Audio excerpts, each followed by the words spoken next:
여러분 안녕하세요. 8월 5일 화요일 리치백 대박스타 문을 열었습니다. 벌써 8월입니다. 내일 모레면은 이제 말복이기도 하고 또 입추도 찾아온다고 하는데요. 가을은 성큼 다가온 것만 같은데 이번 주말에는 또다시 태풍이 북상한다고 합니다. 아직은 가방에서 우산을 꺼낼 때는 아닌 것 같은데요. 저희 저번 주에 이 태풍처럼 시원하면서도 또 빠르게 차트 분석과 수급 분석을 했었죠. 이 차트 분석은 아무래도 주식에서 가장 중요하다 보니까 앞으로 방송 중간중간 살펴볼 테니까요. 시청자 여러분들도 꼭 눈여겨보시길 바라겠고요. 오늘은 선물에 대해서 살펴볼까 합니다. 선물이 언뜻 보기에는 만만해 보이긴 하지만 자세히 살펴보면 굉장히 복잡하고 또 여러 가지 변수도 많다고 하니까요. 잠시 후에 자세히 살펴보도록 하겠습니다.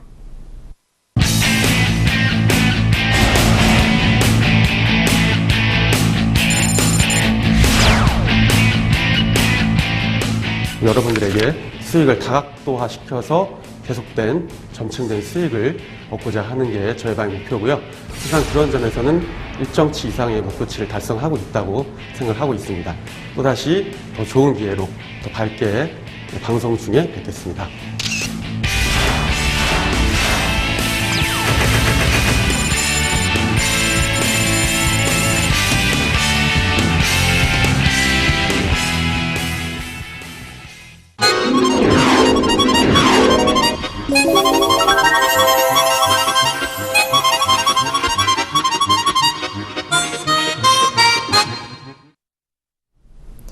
네, 저번 주 방송 말미에 이 선물에 대해서 한번 예고를 했었는데요. 오리가 수면 위에서 떠 있는데 둥둥 시원하게 떠 있는 것 같지만 알고 보면 그 밑에서는 힘차게 발장구를 치고 있죠. 그만큼 선물은 보기에는 만만해 보이지만 알고 보면 복잡한 게 참 많고 살펴볼 게 많다는 점을 예시로 들었는데요.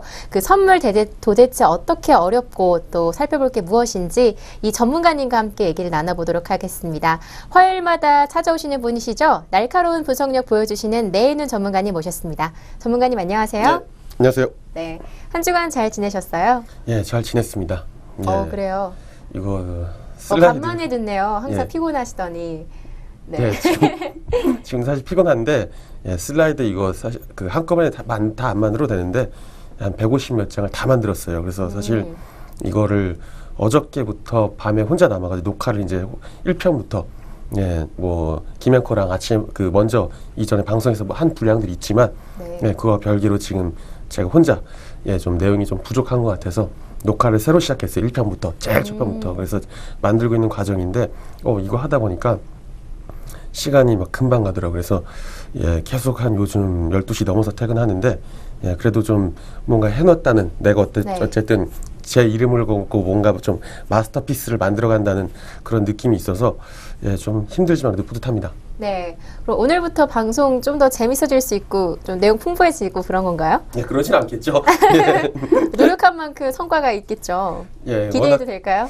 준비를 충실히 해왔어요. 네. 충실히 해왔고, 사실 선물이란 것 자체가 이렇게 어떻게 보면 한순간에 홀라당 말아먹을 수 있고 그만큼 위험도가 높기 때문에 일반적으로 뭐 보통 이제 사회 초년생들이 주식을 해가지고 뭐 이제 저희 같은 경우는 뭐 야구나 축구 이런 사이트가 있어요. 그런 데서 뭐 주식으로 돈 벌고 싶습니다. 뭐 주식 경험자님들 뭐 추천 부탁드려요. 이런 글이 많이 올라와요. 그러면은 대부분의 댓글들이 돈 벌고 싶으면 주식하지 마세요. 이런 것들이 대부분 댓글이에요. 그렇죠. 근데 거기다가 만약에 주식을 처음 하는 사람이 선물 옵션을 하겠다라는 글을 쓰면은 아마 뭐 더 많은 댓글이 달릴 거예요. 더 안 좋게. 절대 하지 말아라. 절대 하지 말아라. 이런 식으로 많이 될 텐데 제가 생각하는 선물 옵션은 좀 달라요. 제가 생각하는 선물 옵션은 물론 저도 이제 회사 다닐 때 굉장히 안 좋은 경험으로 그때 어떤 장세에 의해서 특별한 좋은 경험을 가지고 있는데 안 좋은 쪽이죠. 하지만 지금 현재 시장 상황이나 현재 어떤 대응 그리고 그때 배웠던 어떤 전국법정 대응이 지금도 계속 제가 어떤 초심을 잃지 않고 한다면 무난하게 그냥 수익을 계속 창출할 수 있는 게 주식과 더불어 또 선물이라고 생각을 하기 때문에 좀 계속해서 그래서 김앵커도 한번 해볼 수 있으면 해보는 것도 나쁘지 않을 것 같아요. 네, 알겠습니다. 그럼 선물에 대해서 조금 긍정적이게 생각하시는 것 같은데요. 네. 네, 저번 주에 귀여운 그 오리 사진이 있었죠. 네. 오리가 수면 밑에서 아주 힘차고 바쁘게 발장구를 치고 있지만 수면 위에서는 이렇게 고고하게 또 예. 이제 유유자적하게 이렇게 떠 있는 모습처럼 예. 선물이 보기에는 만만해 보이지 말고 보면 어렵다라고 이렇게 예고를 해주셨어요. 그렇죠. 예. 하지만 또 이렇게 추천해 주시는 부분도 있는 것 같은데 예. 선물 어떤 부분이 좋고 또 어떤 부분이 좀 위험한 부분인지 좀 짚어주시겠어요? 예, 첫 번째 이게 위험한 이유는 감으로 투자하기 때문이에요. 뭐 이후에 차후에 설명을 드리겠지만 이제 방향성 게임 옵션 같은 경우는 방향성 플러스 위냐 아래 플러스 이 변동 진동의 폭까지 생각하는 그런 변동성을 같이 해야 되는데 선물은 철저하게 방향성이거든요. 근데 이 방향성에 대해서 차트나 수급이 말해준 데 대해서 뭐 이론적인 아니면 철저한 수급이나 차트 분석에 의한 그런 쪽의 접근이 아니라 이 감에 의한 투자를 하기 때문에 그러기 때문에 이게 위험이 큰 거예요. 예, 그래서 전체적으로 이 지금 김앤커랑 이 주식과 선물사를 하고 있는 요 취지 자체가 시장을 보는 눈을 제가 보는 눈을 여러분 똑같이 보되 지금은 감으로 투자하는 게 아니라 그런 것들이 어떻게 보면 개개인 투자자들의 해안으로 좀 발전이 돼서 감이 아닌 해안으로 투자를 하면서 그걸 결실을 맺게 하는 게 목적이고요. 대신 선물은 위험도가 큰 만큼 수익도 당연히 큽니다. 그래서 충분히 한번 걸어볼 만한 승부지 않나라고 생각하고 있어요. 네. 그래서 일단 이 첫 번째 오리 사진에 이어서 저번 주부터 한번 이제 내용을 한번 슬라이드로 차근차근 한번 살펴보도록 하겠습니다. 네, 알겠습니다. 자, 일단 오리 같은 경우는 말씀드렸죠. 뭐 또 김앤커가 방금 또 한번 언급을 했으니까 뭐 여기서 정도까지 하고 마는 게 좋을 것 같아요. 결국 이 오리의 흐름 자체를 이거를 감으로 오리는 사실 뭐 감으로 움직이죠. 오리는 지멋대로 움직이지만 이 오리의 흐름 자체를 하나의 선물의 흐름으로 생각을 했을 때 이걸 감으로 투자하기 때문에 굉장히 이 리스크가 큰 이런 모습을 볼 수 있기 때문에 사람들이 말리는 그런 모습이 나오고 있지만 실제로는 이 밑에 깔린 엄청난 어려운 이 시장에 대한 이 메커니즘을 이해하지 못한다면 하지 않는 게 좋다. 단순히 내가 그래도 배우려는 그 노력의 자세가 되지 않는다면 사실 하지 않는 게 좋습니다. 그리고 뭐 사족이지만 이제 어떻게 보면은 얼마 전에 저희가 시스템 매매를 시작했어요. 어떻게 차트가 뜰 때 여기 이제 뭐 매도 이쪽에서 매수 이렇게 나오는 이 매수 매도가 뜨는 이런 그 시스템 매매를 시작을 했는데 이 시스템 매매가 이 내가 보고 있는 차트에서 이렇게 뜬다 그래서 과연 어느 가격에 어떻게 진입을 하라는 건지 뭐 매수로 진입을 하더라도 어느 가격에 얼마큼 보고 가라는 건지 매도를 친다 그래도 어느 가격에 얼마나 시간을 끌고 가라는 건지 이런 거를 이 화살표만 뜬다고 해서 전혀 알 수가 없습니다. 결국은 이 수급이나 그리고 차트 나머지 기타 지표들 뭐 말 못할 지금은 뭐 설명드려도 그 아시지 못할 여러 지표들의 어떤 이 조합들을 가지고 판단을 해야 되는데 화살표만 뜬다고 해서 능사는 아니라는 거죠.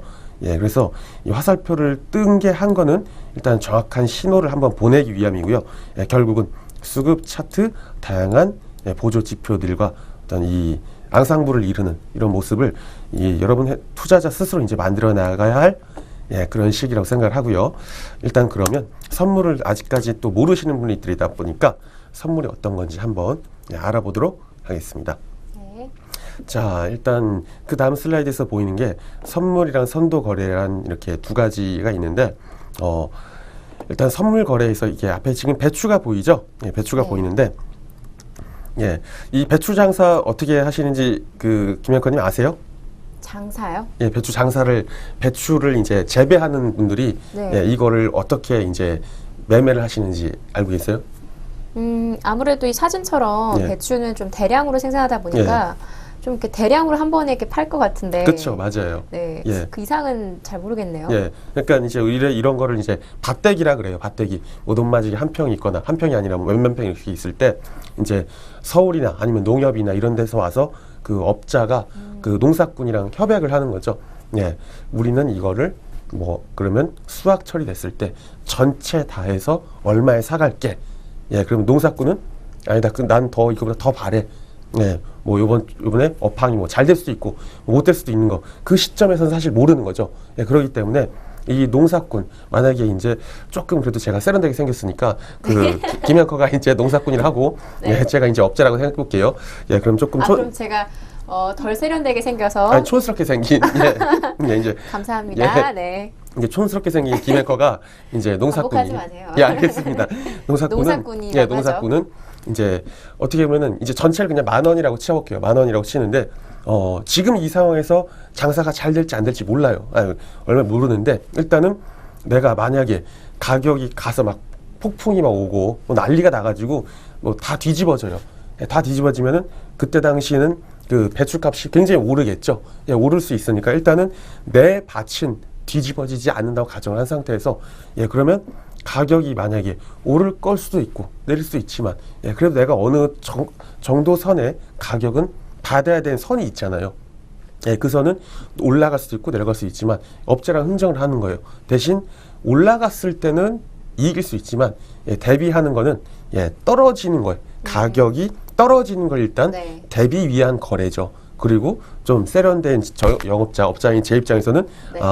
가격이 예, 떨어지면 좋은 건데 예, 가격이 싸게 살 수 있으면 좋은 건데 그러지 못할 수 어떻게 보면 예, 제가 살 때 굉장히 비싸질 수 있으니까 가격이 올라가는 걸 막기 위해서 네. 예, 미리 거래를 10,000원에 해두는 거죠. 그래서 매출값이 그 당시에 가서 5,000원이 될 수도 있고 15,000원이 될 수 있어가지고 서로 어떻게 보면은 누구는 손해고 누구는 이익이고 이렇게 그런 구조가 나올 수 있지만 그냥 우리는 장 초반이 아니라 그 연초나 그 장사를 지을 때 10,000원에 일단 그 먼저 거래를 해두는 거죠. 예, 이게 네. 선물 거래예요. 예, 선물 거래 어떤 의미 예, 대충 아시겠죠? 네, 예. 이해가 잘 되네요. 예, 그래서 물론 이게 지금 말한 거는 우리가 이제 해지라 그래가지고 내가 가진 투자에 대한 기본 상품에 대해서 이 가격의 하락 위험이나 가격의 상승 위험을 이제 막고자 하는 어떤 방어 수단을 쳐놓는 걸 이제 해지라 그러는데 이 해지의 개념이 지금 일단은 그 어떻게 보면 배추 장사 입장에서도 그렇고 네. 예, 그리고 업자 입장에서도 사간 업자 입장에서도 이 해지의 개념이 좀 들어갔다고 볼 수가 있어요. 그래서 이 선물 선도 거래의 기본은 이 메커니즘은 일단 그런데 선물과 그럼 선도 거래의 차이는 뭐냐면 선물 같은 경우는 일단은 우리가 이제 주문이 KRX 거래소로 들어가서 거래소가 이제 서로 그 거래 상대 당사자끼리 서로 이제 연결을 시키는 거죠. 중재를 그렇게 하기 때문에 누가 특정하게 법적으로나 아니면 뭐 의무적으로 이렇게 뭐 계약서 기준으로 뭐 이런 식으로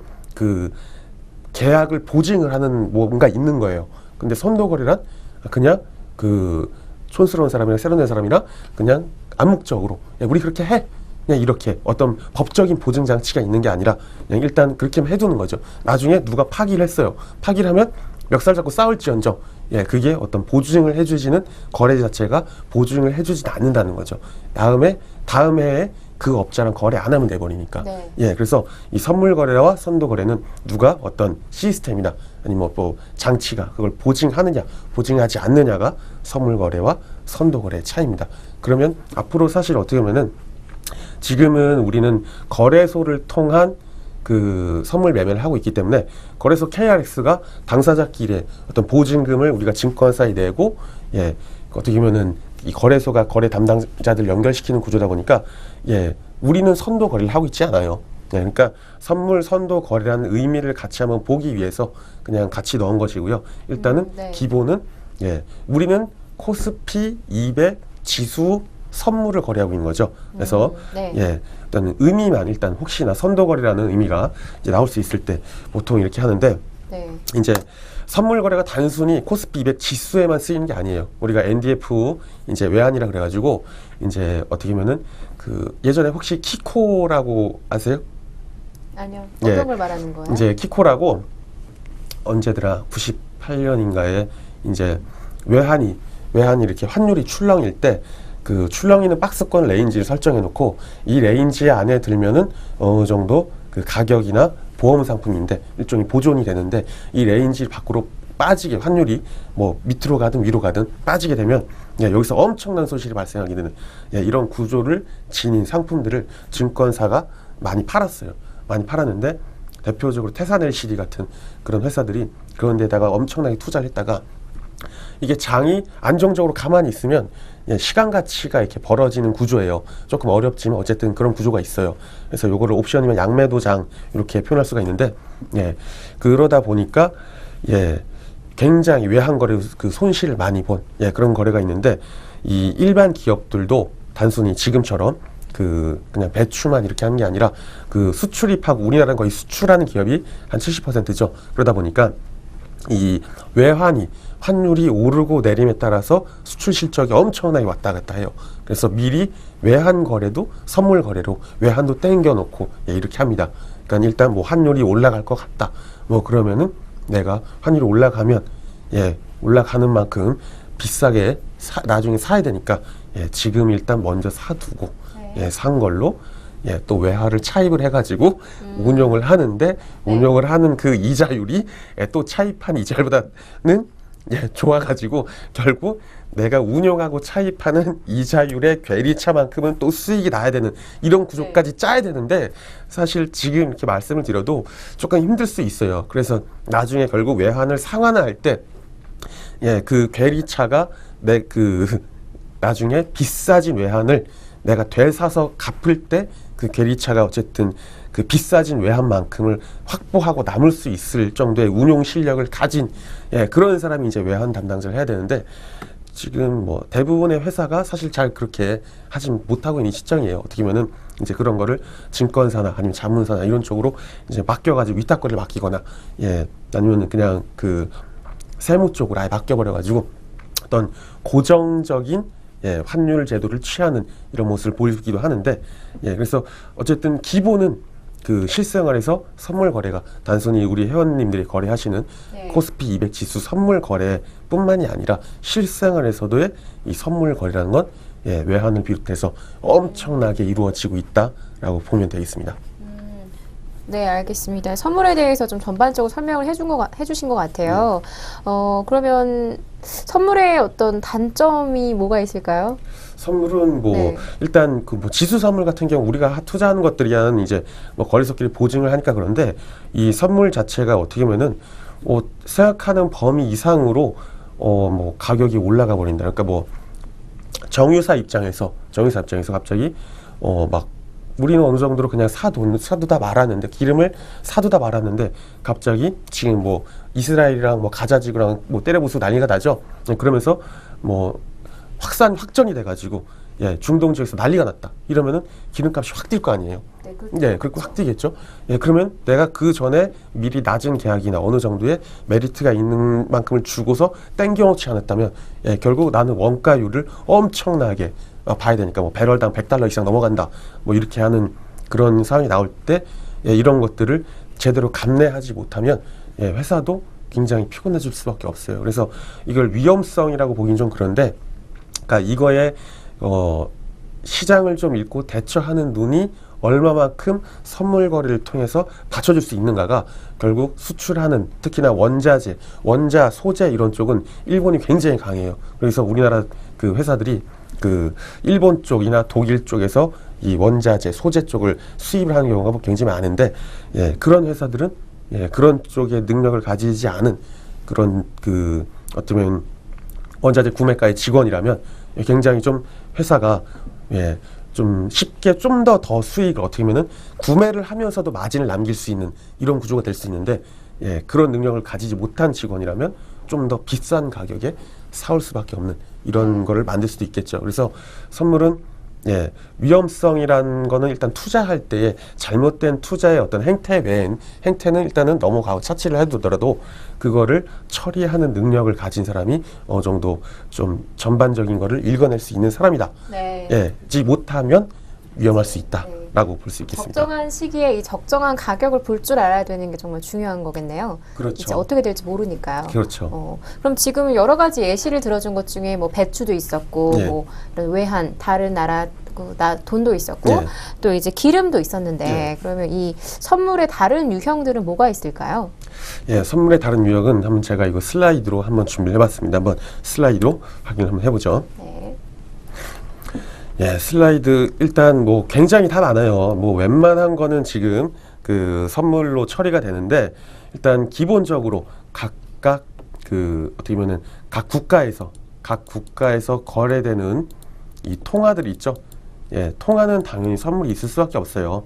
예, 말씀드린 대로 이 환율이라는 부분이 예, 엄청나게 민감한 부분이고 이걸 통해 가지고 서로 이제 어떻게 보면은 삼각거래라 그러는데 뭐 파운드 어떻게 보면 파운드 이 파운드 하에서 뭐 원화로 돌렸다가 원화에서 또 뭐 엔화로 돌리거나 예, 또 여기서 뭐 달러로 돌린다 뭐 이렇게 쭉 1년에 가는 이런 뭐 삼각거래 이건 뭐 사각거래죠. 이런 식의 거래가 나올 때 이런 차익을 먹는 거래까지도 있고 또 단순히 이제 어떻게 보면은 환율 변동의 해지를 하기 위해서 이거를 이제 선물로 이용을 해서 이제 운용을 하는 것도 있죠. 그래서 웬만한 일단 통화들은 다 선물이 있다라고 볼 수 있어요. 물론 이제 저기 어디야 지금 그 에볼라가 창궐하는 그런 나라들 있죠. 네. 예, 그 막 해가지고 가면 뭐 기미 초콜릿 이렇게 하는 그런 나라들의 선물까지는 있을 필요가 없겠죠. 뭐 그런 나라들은 일단은 뭐 결제 통화도 아니고 기축 통화가 아니기 때문에 예, 어느 정도 사이즈가 되는 나라들, 예, 그런 나라들은 웬만큼 다 예, 선물이 있습니다. 그리고 이제 사실 이건 이제 기본이기 때문에 이렇게 깔았고요. 예, 두 번째는 지수 선물이에요. 지수 선물. 예, 우리나라 마찬가지고 S&P 500, 예, 나스닥, 니케이, 그리고 뭐 홍콩 항생지수, 예, 상해 항생지수, 그리고 다른 나라들에 대한 뭐 독일도 마찬가지고요, 영국도 마찬가지고요. 예, 웬만한 통화에 대해서 선물을 가지고 있는 나라의 주식시장의 그 현물을 기초자산화하는 선물은 웬만한 나라들도 다 있다라고 볼 수 있겠습니다. 물론 선물 플러스 이제 옵션까지도 예, 거의 대부분 나라들이 예, 가지고 있죠. 물론 이제 어느 정도의 그 가격 제한 폭을 가지고 가느냐 이런 거는 국가별로 좀 차이가 있다고 하더라도 예, 그래도 웬만한 나라들은 선물을 다 가지고 있다라고 볼 수 있겠습니다. 그리고 금리 선물은 이제 어떻게 보면 이제 국채 선물이죠. 국채 같은 경우는 국채 가격을 이제 뭐 채권이죠. 채권을 가격을 이제 우리가 뭐 1 플러스 R에 N승으로 할인을 해가지고 이게 액면가를 나왔을 때 이제 이게 보통 시장 가격이 형성이 되는데 이 R 결국 이자율이 높아지면 높아질수록 채권의 가격은 낮아지는 이런 역학관계를 가지는데 굉장히 중요해요. 굉장히 중요한 이유는 뭐냐면 이 국채 자체가 이 경기에 대해 이 경기를 조절하는 능력을 가지기 때문에 이 이자율을 장기 이자율로 조절하거나 단기 이자율로 조절하는 이런 기능들을 이 금리 선물이 어떻게 움직임에 통해서도 좀 읽어낼 수 있는 방향성이 있거든요. 그래서 금리 선물도 굉장히 중요하고요. 그래서 금리 선물 김앤커님 생각에는 자 뭐 장기 채권이 있어요. 그리고 단기 채권이 있고 아니면 그냥 쉽게 말해서 장기 이자가 있고 단기 이자가 있다고 했을 때 둘 중에 어느 게 더 금리가 높을까요? 장기 금리와 그러니까 돈을 10년 후에 과연 갚을지 30일 후에 내 앞에서 갚을지 라고 우리가 생각을 하면 10년 후에 갚을 확률이 같은 금액이라도 1억을 빌려갔을 때 네, 김앤커가 나한테 1억을 빌려가서 10년 후에 갚을까라는 위험성보다 네. 김앤커가 2주 후에 나한테 1억을 갚을까 하는 그 위험성을 생각해 볼 때 예, 어떤 게 더 높을까요? 그 장기가 훨씬 높을 것 그쵸? 같은데요. 장기로 가면 갈수록 왜냐 계속 중간에 이자도 지급해야 되는데 이 사람이 중간에 뭐 잘 되면 잘 될지 뭐 안 되면 안 될지 왕에서 도망가면 어떻게 해요? 뭐 아니면 깜빵이로 간다든가 이런 식으로 어떻게 보면은 시간이 길어지면 길어질수록 거기에 대한 뭐가 불확실성이 존재하기 때문에 장기 이자율이 높을 수밖에 없어요. 당연히 장기 채권에 대한 이자율이 높을 수밖에 없고 장기 채권의 가격은 그만큼 좀 상대적으로 이제 높은 거죠. 아까 낮아지는 거죠. 단기 채권에 비해서. 그래서 이 금리 선물이 움직이는 방향성이 굉장히 어떻게 보면은 이 시장 자체의 움직이는 메커니즘을 잘 표현을 해주는데 여기서 이것까지 설명을 해버린다 이러면 아마 한 3시간 넘게 걸려요. 그리고 아마 제가 보실 때는 그걸 설명하면은 한 5분 후면은 채널 다 돌아갑니다. 네, 그래서 그것까지 설명을 안 하고, 예, 어쨌든 금리를 이용한 이 채권들, 특히 각 나라의 채권들이 있죠. 이 뭐 연물마다 달라요. 5년물, 3년물, 10년물 이렇게 30년물 뭐 이런 식으로 다 채권들이 있는데 거기에 대한 선물도 존재한다는 게 어쨌든 말씀을 드리고 싶었던 점이에요. 요 그 장기금리 요 얘기는 그냥 농담삼아 해본 거고요. 그래서 다시 한번 이제 슬라이드를 한번 돌아보도록 하겠습니다. 네. 자, 슬라이드 돌아갔을 때, 이 세 가지 거 이제 받고, 이제 네 가지 거, 네 번째 거, 선물. 말씀드렸죠. 배추도 이제 우리가 그렇게 거래하듯이 원유 같은 경우는 어때요? 원유 같은 경우는 뭐 세계적으로 가장 어떻게 중요한 원자재죠. 그리고 구리 선물. 이 원유 같은 경우는 죄송합니다. 이 원유 같은 경우는 어쨌든 이 시장 전반에 대한 방향성을 읽을 수 있게 해주는 거예요. 물론 그 인디케이터 역할은 구리가 좀 더 하지만 원유 같은 경우는 좀 더 어떻게 보면 더 민감하게 그 구리 선물에 비해서 좀 더 민감하게 움직여 올 수 있는데 굉장히 중요한 선물 중에 하나고요. 이 하이그레이드 카퍼, 고순도 구리라는 거죠. 이제 다른 것들도 있어요. 보통 이제 6대 강물이라고 하는 뭐 구리, 섬구리, 뭐 니켈, 알루미늄, 아연 뭐 이런 것들도 있는데 일단 대표적으로 구리 선물을 좀 많이 매매를 하죠. 구리 선물 시장 세계의 이 수축 국면과 확장 국면에 대한 인디케이터 역할을 보여주는 구리 선물. 당연히 그 김앵커가 좋아하는 금이랑 은 당연히 있습니다. 다이아 선물 있을까요, 없을까요? 여긴 안 나온 것 같은데. 다이아 선물도 그 시장이 형성은 돼 있습니다. 물론 거래가 그렇게 많지는 않아요. 금 선물, 은 선물. 왜 많지 않아요? 워낙 고가고 생산량이 일정치 않기 때문에 그렇습니다. 자, 그리고 비철금속, 그리고 여기 또 김앵커가 좋아하는 우리 돈요 고기 선물. 저 되게 탐욕적인 사람으로 막 변해가는데요. 그렇죠. 이제 조금 촌스러우면서 탐욕사는 사람이 있죠. 농사꾼이니까. 자, 돈육 선물. 알겠습니다. 농사꾼 하죠. 뭐 농사꾼이면 어때서요? 농사꾼도 요즘 잘 버니까. 맞아, 말씀해 주세요. 이 농산물 선물에 굉장히 중요한 게 있어요. 이 영국 드라마 중에 지금 이름이 생각 안 나는데 그 드라마가 이 옥수수를 가지고 세계를 지배하는 어떤 세력에게 하는 얘기예요. 그리고 옥수수, 대두, 콩 뭐 이런 것들이 있는데 이런 것들은 굉장히 중요하죠. 왜?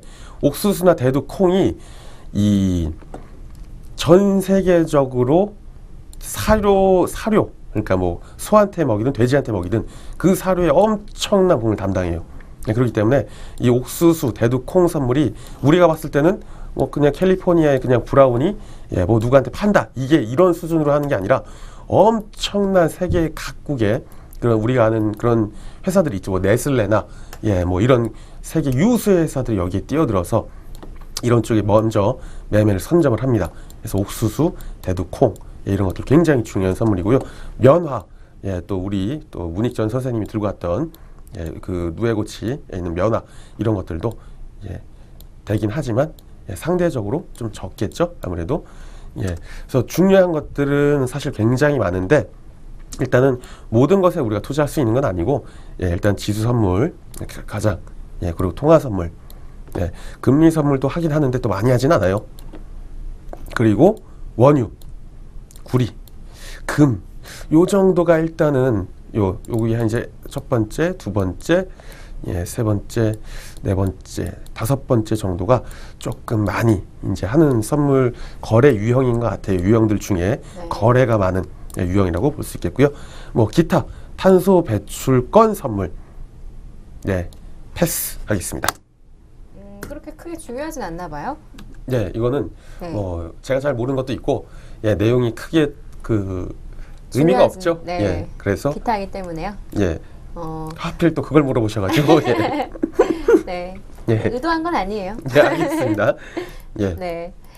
지금 처음에 이제 선물에 대해서 말씀해 주셨어요. 선물이 아무래도 좀 시장을 보는 눈이 조금 더 좀 냉철해져야 이렇게 사는 가격도 알고 또 그 시기도 좀 파악이 필요하기 때문에 처음에 좀 투자하시기는 어려운 부분은 있겠지만 아무래도 이제 투자 대비해서 이 수익이 크게 나기 때문에 또 투자 한번 생각해 보시기도 좋은 것 같습니다.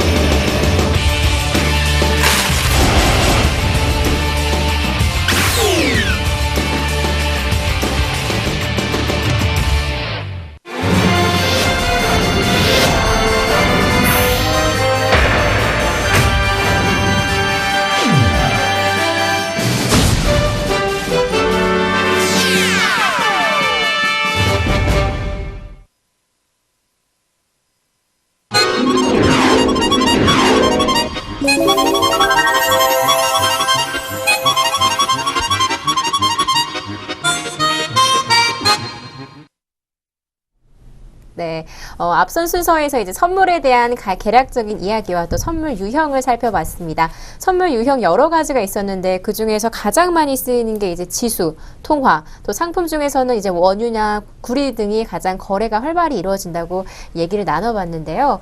매누님 그러면 다음 예. 순서 살펴보려고 하는데 예. 지금 슬라이드를 보니까 웬 소랑, 예. 곰이 그림이 있고 예. 선물 선도 거래란이란 제목으로 있어요. 아직 예. 시청자분들 화면에 안 나오긴 했는데 예. 뭐 저번 시간에 곰과 또 소 관련해서 시장 얘기해 주셨잖아요. 예. 미국 시장에서 좀 그 의미가 있다고 예. 하는데 이 선물 선도 거래에도 의미가 있는 건가요? 예, 뭐 의미가 이제 이제 방향성에 대한 의미예요, 사실은. 예, 이제 특별히 이제 이 곰이랑 이 소 가지고 의미를 찾으려고 한 게 아니라 일단은 좀 그래도 좀 지루한 얘기가 이어지다 보니까 흥미를 좀 유발시키려고 사실 내놓은 거지 크게 의미는 없어요. 근데 일단 그때도 말씀드렸다시피 그 월스트리트에 있는 가면은 황소상이 있다 그랬죠. 예, 뭐 지금 가보셨나요?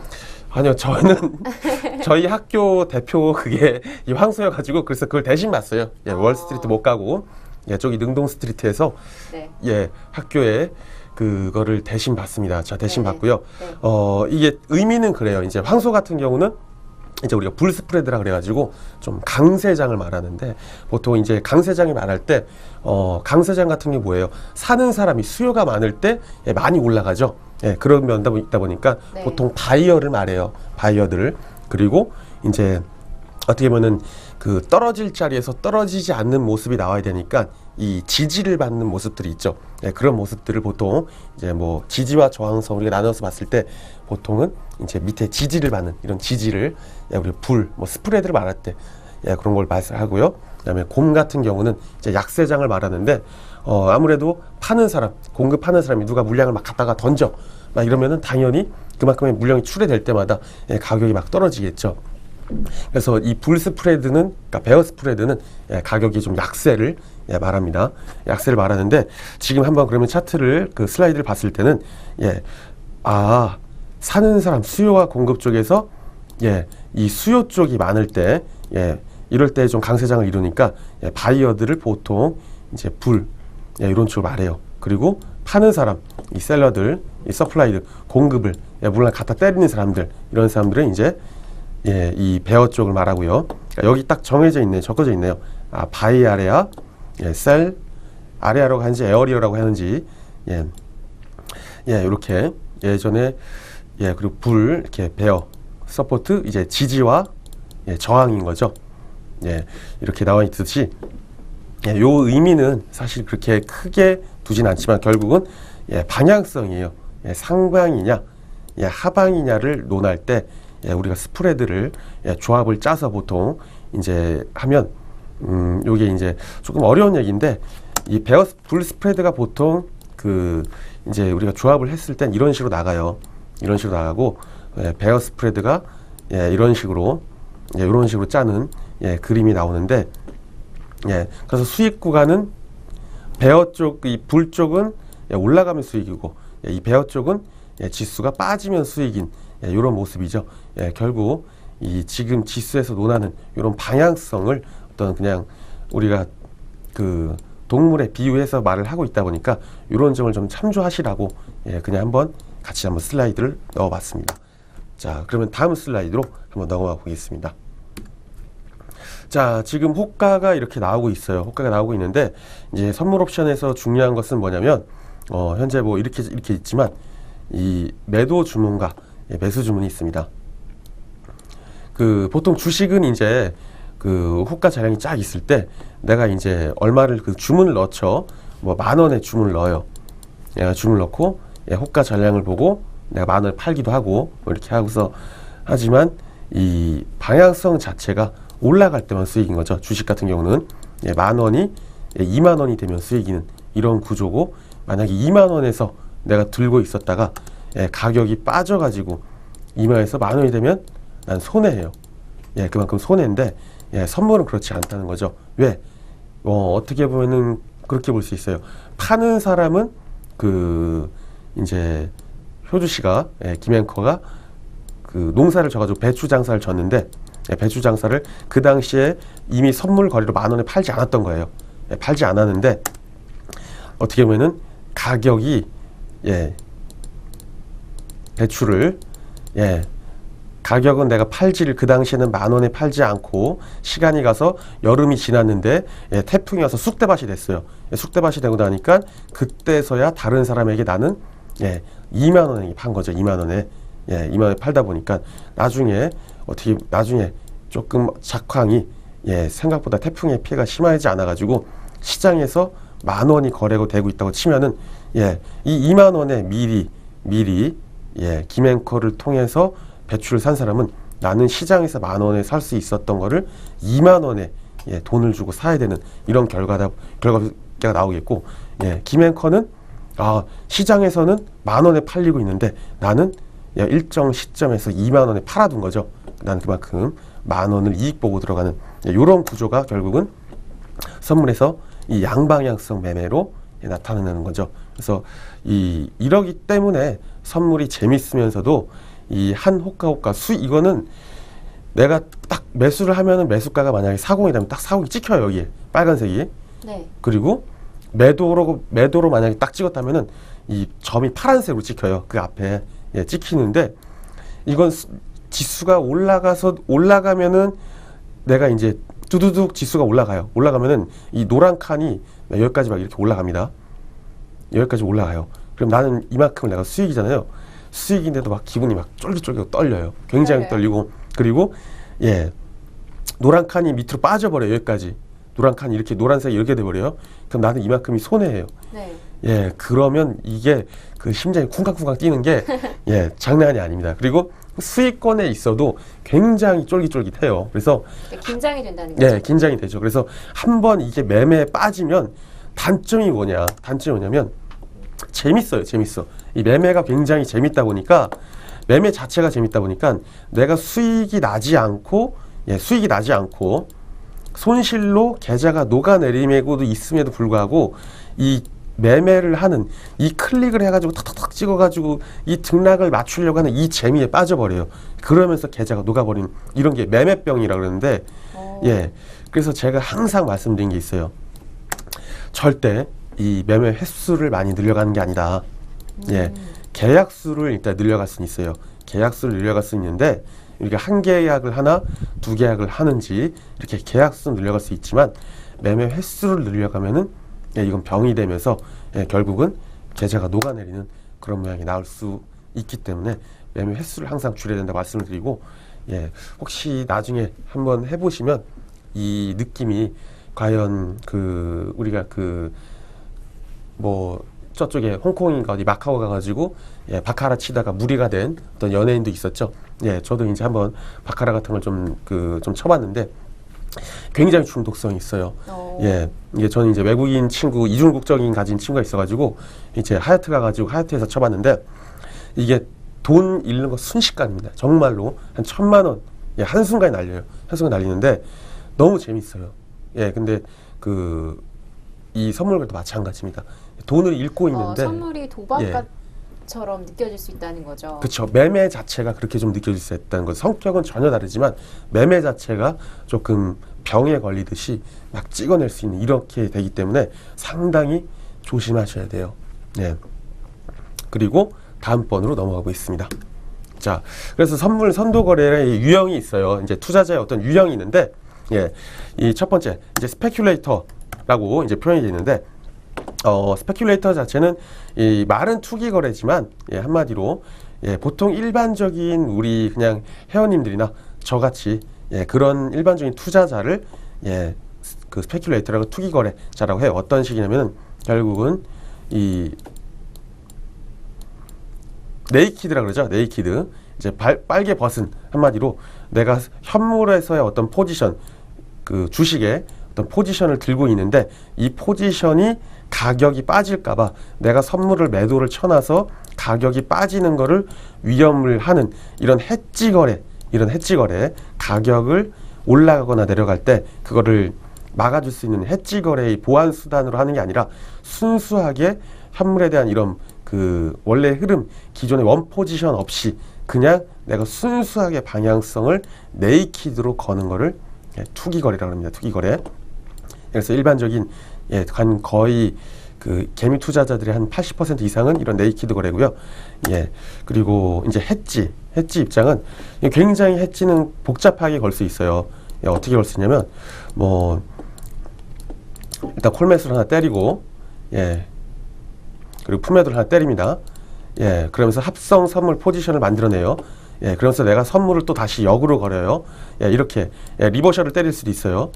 이 반대의 경우를 이제 컨버전이라 그러는데, 아니면 선물을 내가 현물을 들고 있을 때 역으로 건다거나, 그리고 이 커버드 콜이라 그래가지고 지금 사실 이것까지 하고 있는 게 이 맞나 싶을 정도로 용어가. 그냥 또 선물을 콜매도를 까면서 선물 매수 쳐가지고 일정 포지션을 이렇게 보합으로 만들어 버리는 이런 것 굉장히 많아요. 그래서 사실 이 해지를 할 수 있는 유형들은 엄청나게 많기 때문에 그냥 해지를 할 수 있는 해지를 하는 그런 투자자들 누구겠죠? 거의 이제 기관 투자자들이에요. 기관 투자자들이나 우리 뭐 외국인 형아들 이런 사람들이 이제 선물 거래처 중에 거의 해지를 건너갈 수 있고요.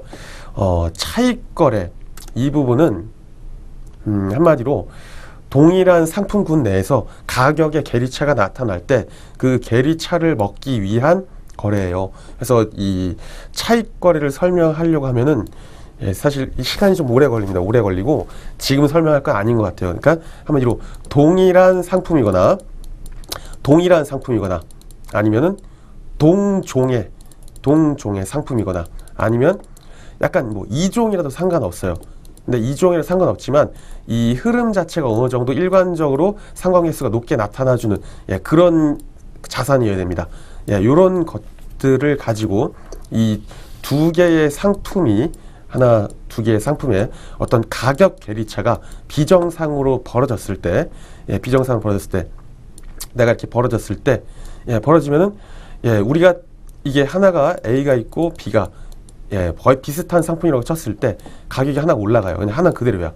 근데, 정상적인 시장의 성격을 생각한다면 A는, 어느 정도 시간이 지나면 정상적인 가격으로, 회귀할 수 있다는, 그런 가정하에 베팅을 하는 거죠. 그래서 어떻게 한다? 나는 B는 그냥 두고, B는 뭐 매수를 치던지, B를 매수를 치고, 올라가니까 올라가는 요 시점에서 어떻게 한다?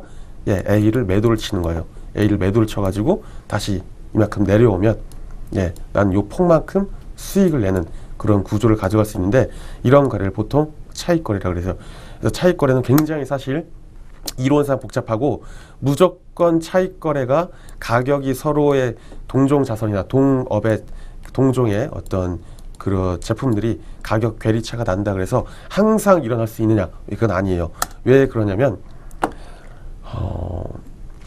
이거는 왜 그러냐는 건 나중에 한번 설명할게요. 지금 설명하기는 너무 복잡하고 어려워가지고 말씀을 드려도 좀 이해하기가 좀 쉽지 않을 것 같아서 요거는 제가 모르는 게 아니에요.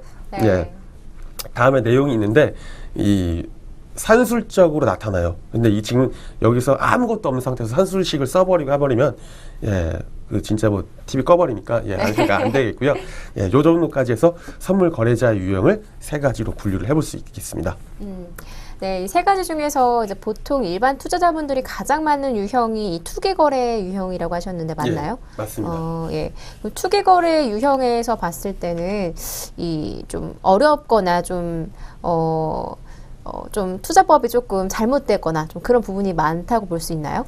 그러니까 투기 거래 자체가 나쁜 건 아니에요. 이제 이름 자체가 우리나라에서 이제 붙이다 보니까 이게 투기란 말이 앞에 붙어가지고 그냥 이제 이런 식으로 조금 의미가 약간 호도된 그런 느낌이 있는데, 이 스페큘레이터라는 거 자체에 대한 의미가 뭐 완벽하게 투기라는 의미라기보다 조금 이 스펙이라고 하는, 보통 이제 우리가 이 어원을 따질 때 스펙이라고 하는 그런 표현들이 어떤 한 부분을 얘기하는 거죠. 전체적인 장세 내에서 뭐 어떤 포지션을 내가 갖추기 위한 이런 쪽의 투자가 아니라 하나의 어떤 집중된 어떤 부분을 먹기 위한 그거를 개선하고 들어가는 사람들을 이제 이렇게 이미 붙이다 보니까 투기거래 붙였는데 나쁜 건 아닙니다. 나쁜 건 아닌데 문제가 이제 감으로 투자한다는 거죠.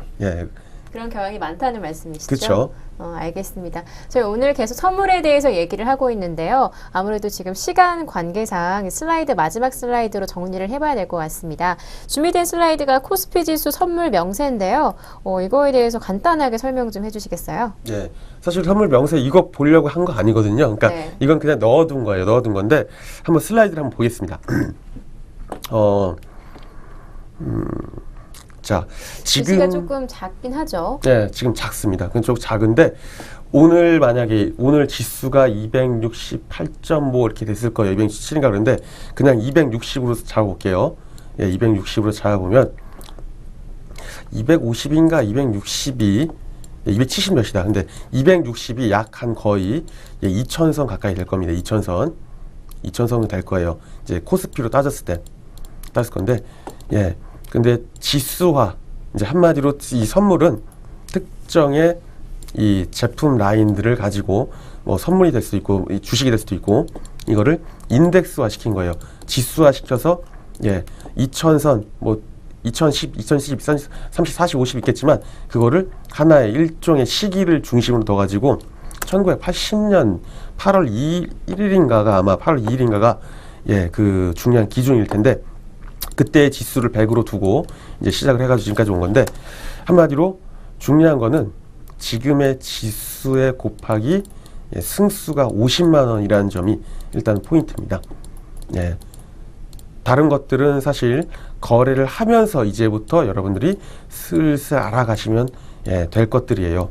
그리고 이 월물이 어떻게 상장되어 있는지는 이제 차근차근 조금 더 시간을 두고 오늘은 아니라 천천히 해야 되는데 현재는 이 외의 것 나머지 것들은 그렇게 의미가 없습니다. 그냥 여러분들이 시간 나실 때 명세를 한번 찾아보시면 될 만한 것들이고 슬슬 매매를 하시면서 그때부터 알아가도 크게 지장이 없는 것들이라 중요한 게 아니고요. 지금 중요한 거는 요 1번, 2번 기초자산이 코스피 200 지수구나. 결국 현물인 거죠. 우리가 맨날 뉴스에서 오늘 뭐 지수가 뭐 2,000선을 돌파해 어쩌고저쩌고 하면서 뭐 이런 많은 말이 있죠. 그 현물. 이거를 기초자산을 한다. 두 번째, 이거를 지수화 시켰는데, 인덱스화 시켰는데, 이 인덱스화 시킨 만약에 260이 현재 지수라고 했을 때, 거래 승수라고 그러는데 승수가 50만 원이다. 라는 게 포인트입니다. 그렇게 해서 이게 곱하면은 한 1억 3천 정도 되죠? 1억 3천 정도 되는데 1억 3천 정도가 있어요. 투자를 하는 게 아니라 증권사마다 다르지만 어느 정도의 그 비율이 있어요. 몇 퍼센트를 들고 있으면 요 주식 선물 한 개를 살 수 있습니다. 하지만 여기서 중요한 건 50만 원이라고 그랬죠? 50만 원. 1포인트가 50만 원이에요, 결국. 그래서 1포인트는 20 호가이기 때문에 20 호가. 그래서 각 하나의 호가는 얼마다? 25,000원이다. 이게 결론입니다. 그래서 내가 한 호가를 먹으면 25,000원, 두 호가를 먹으면 5만원, 세 호가를 먹으면 75,000원. 요게 중요한 거예요. 다른 거는 나중에 같이 매매를 하시면서 점차 배워가면 되는 거고요. 다른 건 필요하지 않을 것 같습니다. 네, 알겠습니다. 오늘 설명이 조금 더 자세했던 것 같아요.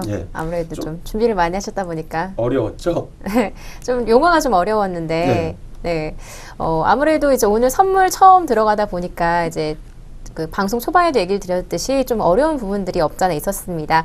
그래도 메인누님과 함께 하면서 쉽게 풀어가면 좋을 것 같은데요. 저희 다음 주에도 계속 선물에 대해서 얘기를 마저 할까 합니다. 이제 선물의 옵션에 대해서 이야기가 들어가는데요. 뭐 콜옵션이 무엇이냐, 풋옵션이 무엇이냐부터 시작해서 옵션에는 또 어떤 부분들이 있는지 자세하게 살펴보도록 하겠습니다. 이번 주 주말부터 또 태풍이 찾아온다고 하는데요.